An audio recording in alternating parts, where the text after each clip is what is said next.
2022년도 우수인증 대학교 리스트를 보셨으면 잘 아시겠지만 정말 이제 얼마 남지 않은 우수인증 대학교 중에 한 곳이고요. 특히 이제 베트남 학생들 입학 신청이 가능한 정말 적은 우수인증 대학교 중에 한 곳이 서울신학대고요.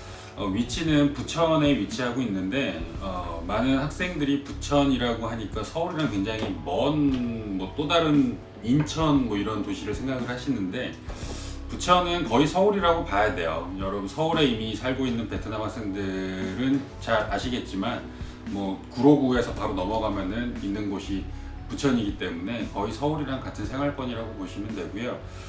이제 원래 2020년에도 1% 미만 인증 대학이었지만 베트남 학생들 모집을 못했고요. 이제 2022년도에 처음으로 유학 사업을 시작하는 대학이기 때문에 뭐 여러 가지 장단점도 있을 수 있는 그런 대학교지만 비자만 두고 생각을 한다면 베트남 학생들에게는 뭐 굉장히 좋은 기회가 될 수 있는 대학교 중에 한 곳이죠.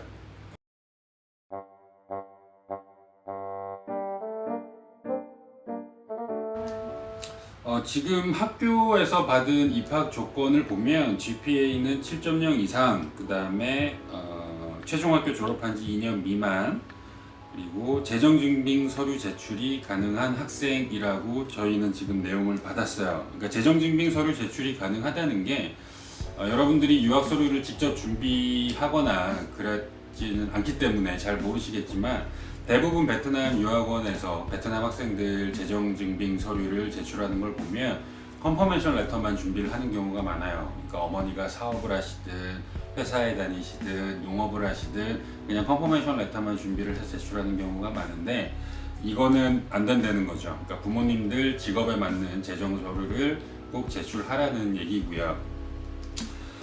명지대학교랑 비슷합니다. 저희 GAC에서 학생들 서류 검토랑 인터뷰를 마치고 저희가 그 인터뷰까지 마치면은 학생 서류 면접 평가표를 작성을 해서 대학교에다 제출을 해요. 그러면 이제 대학에서는 해당 면접 평가표를 보고 학생을 선발하시기도 하고 아니면은 직접 다시 한번 학생들하고 인터뷰를 하기도 하는데 서울신학대학교는 GAC 면접까지 끝난 다음에 학교에서 직접 인터뷰 한 번 더 하시고 학생들을 최종적으로 선발을 하실 거고요. 뭐 저희가 그 2020년부터 계속 그 서울신학대학교랑 일을 했기 때문에 그동안 같이 얘기해왔던 부분을 본다면 중부 지역 학생들은 조금 선발이 힘드실 수도 있고요. 성적은 당연히 입학 조건 그 7.0 이상은 되셔야 선발이 되실 거고, 그 컨퍼메이션 레터, 그러니까 재정증빙 서류를 컨퍼메이션 레터만 준비한 학생들은 선발이 좀 어려우실 수도 있으니까 참고하시기 바랍니다.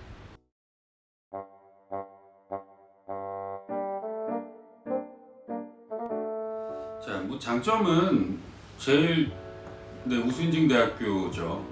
비자를 제일 쉽게 받을 수 있는 게 우수인증 대학교이기 때문에 장점은 우수인증 대학교라는 점, 그리고 베트남 학생들 입학 신청이 가능하다는 점, 그리고 이제 아까도 말씀드렸지만 올해 이제 여러분들이 만약에 6월학기에 입학하는 학생이 있다면 첫 번째 학생이 되실 거예요. 그렇다 보니까 학교에서는 정말 이 학생들을 잘 관리해야겠다라는 의지를 가지고 계세요. 제가 봤을 때는 뭐 여러분들, 그러니까 베트남 학생들이 한국에 들어가서 가장 어려워하는 부분들이 있잖아요. 근데 이제 그런 부분들을 학교에다 얘기를 했을 때 좀 도와주시는 학교도 있고 그렇지 않은 학교들도 있을 텐데 서울신학대학교 같은 경우에는 여러분들이 어려운 부분을 얘기를 한다 그러면 충분히 도와줄 만한 의지는 가지고 있는 학교고요. 단점이라고 한다면 똑같아요. 이제 처음 외국인 유학생들을 모집하는 대학이기 때문에 베트남 학생들에 대한 경험이 거의 없어요. 그러니까 뭐 베트남 학생들이 처음에 한국에 갔을 때 경험이 많다면 경험이 많고 베트남 학생들을 잘 알고 있다 그러면 어떤 부분이 어려울 거다라고 해서 먼저 이렇게 도움을 줄 수도 있지만 사실 그럴 수 있는 환경은 아니죠. 그러니까 여러분들이 만약에 서울신학대학교에 입학을 한다 그러면 어려운 부분이나 문제가 있을 때 바로바로 얘기를 하셔야 될 거예요. 이제 그런 부분은 좀 감안하셔가지고 판단하시기 바랍니다.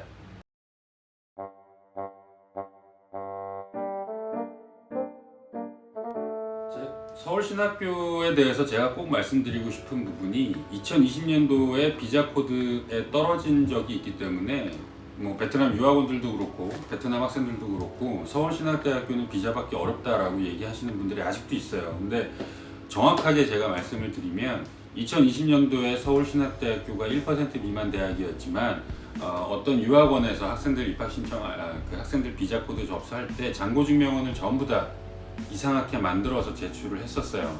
신한은행으로 제가 신한은행이었나 우리 어쨌든 한국은행으로 제출된 잔고증명원이었는데 이게 이제 워낙 좀 그렇다 보니까 그것 때문에 비자가 떨어진 거지. 대학교에 문제가 있어가지고 비자 코드에 떨어졌던 것은 절대 아니에요. 그러니까 여러분들이 이번에 그 서울신학대학교에 입학 신청을 하고자 한다 그러면 여러분들 유학원 또는 여러분들 부모님이랑 얘기하셔가지고 잔고증명원에 대해서 조금 신중하게 준비를 하셔야 될 거예요. 뭐 제가 뭐 여러 가지 방법이 있잖아요. 근데 그 중에서 가장 안전한 방법 선택하셔가지고 준비하신다면 제가 봤을 땐 큰 문제 없을 것 같고, 서울신학대학교는 비자는 받기 어려울 거다 그런 생각은 지금 뭐 페이스북에서도 제가 몇 개 봤거든요. 근데 그거는 절대 아니라는 거 알아줬으면 좋겠습니다.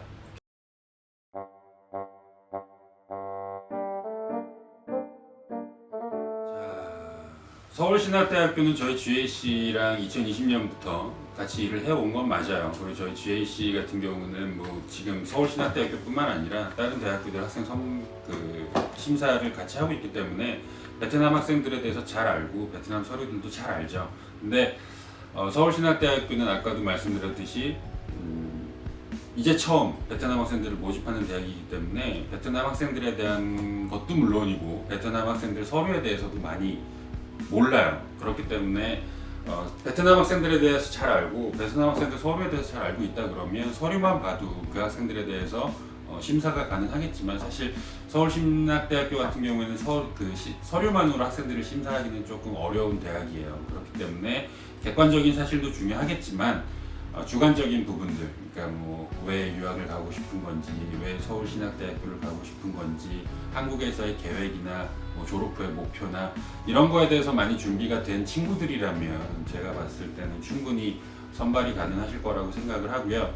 특히 잔고증명원, 아까도 얘기했듯이 2020년도에 한번 어려웠던 적이 있기 때문에 잔고증명원을 여러분들이 준비하시는 방법은 여러 가지가 있어요. 무조건 오리지널이 아니라 준비하는 방법들이 여러 가지가 있는데 좋은 방법으로 준비를 하셔야 돼요. 그렇기 때문에 유학원을 통해서 여러분들이 서울신학대학교에 입학 신청을 하신다면은 내 서류가 지금 어떻게 만들어진 건지는 꼭 한번 체크를 한번 해보세요. 특히 재정증빙 서류.